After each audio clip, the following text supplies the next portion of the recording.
안녕하십니까. 교통사고 분석감정원의 원장 박래호입니다. 형사합의와 공탁금 궁금하시죠? 형사합의라고 하는 건 무엇인가 궁금하시는 경우가 많은데, 교통사고가 발생이 되게 되면 운전자는 세 가지의 책임을 져야 됩니다.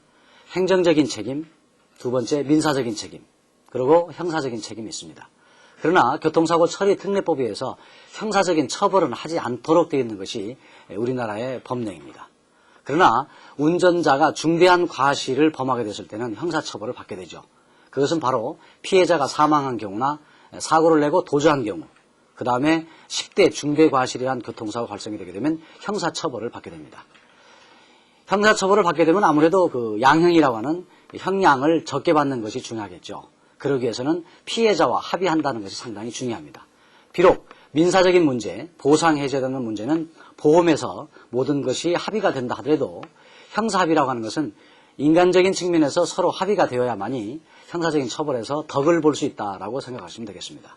그래서 형사합의라고 하는 것은 일반적으로 10대 중과실의 어떤 교통사고를 야기시켰을 때에 피해자에게 어떤 위로금을 주면서 합의를 보는 것인데, 그때 주는 위로금을 우리가 보통 합의금이라고 얘기를 합니다. 또 합의금을 주게 되면 형사적인 처벌을 원하지 않습니다라고 하는 피해자로부터 서면을 받게 되는데, 그것이 바로 형사합의서가 됩니다. 이 합의서를 법정에 갖다 내게 되면 아무래도 피해자가 처벌을 원하지 않기 때문에 법에서 관용을 베풀 수 있는 데까지 최대한 베풀어주기 때문에 형사합의서는 상당히 중요하다고 볼 수 있습니다. 형사합의라고 하는 것은 1심 판결이 되기 직전까지 해야 된다는 것이 상당히 중요하죠. 그래서 교통사고가 발생이 돼서 10대 중대과실의 어떤 교통사고가 발생이 되게 되면 피해자와 긴밀하게 만나서 협의해서 일정한 금액을 주고 합의를 하는 것이 제일 바람직합니다. 그러나 합의가 잘 돌출되지 않을 때가 있습니다. 이런 경우에는 1심 판결 전까지 합의가 돼야 되는데 그렇지 못한다고 한다면 법정에서도 합의한 것으로 인정할 수가 없는 것이 되는 것이죠. 그렇게 된다고 한다면 어떤 그 최대한의 법에서 정해져 있는 형량을 받게 되는 그런 문제가 있기 때문에 형사합의를 하는 게 바람직합니다. 그래서 형사합의금이 또 얼마쯤 서로 주고받는 것이 바람직하냐라고 할 수 있습니다만은, 이것은 개인의 어떤 경제적인 여건이나 또 피해자의 상황에 따라서 다르긴 합니다만은, 일반적인 통례로 말씀드리면 형사합의금은 피해자의 그 피해 정도, 즉 주당으로 따지게 됩니다. 그래서 주당 한 50에서 한 70만 원 정도의 서로 입장이 돼서 가해자도 피해자도 원만한 합의가 이루어질 수 있는 금액이라고 일반적으로 통례로 볼 수 있습니다. 만약에 합의가 안 되게 되면은 문제가 생길 수가 있는 것이죠. 합의가 대부분 안 되는 경우는 피해자와 가해자가 어떤 감정에 의해서 합의가 안 되는 경우가 많습니다.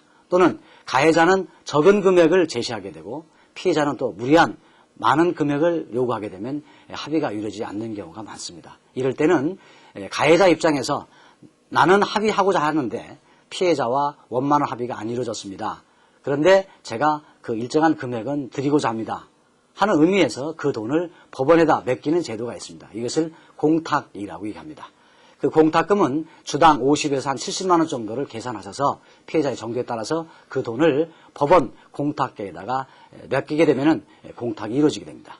그렇게 된다고 한다면 법정에서도 합의는 이루어지지 않았지만 공탁에 의해서 가해자가 무엇인가 해결하려고 하는 의욕이 좀 있고 무언가 반성하고자 하는 의미가 있다 해서 양형을 적게 받을 수 있는 하나의 도움이 될 수도 있습니다.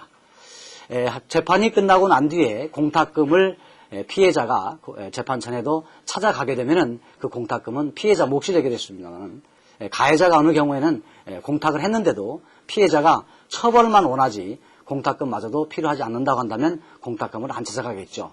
그렇게 된다고 한다면 재판이 끝난 다음에 공탁했던 가해자는 공탁했던 곳에 가서 다시 그 공탁금을 회수할 수도 있습니다. 교통사고가 발생이 되게 되면 원만한 합의가 이루어지는 게 바람직합니다. 원만한 합의가 이루어지지 않으면 이와 같은 공탁 제도를 이용하는 것도 바람직한 방법이 될 것입니다. 감사합니다.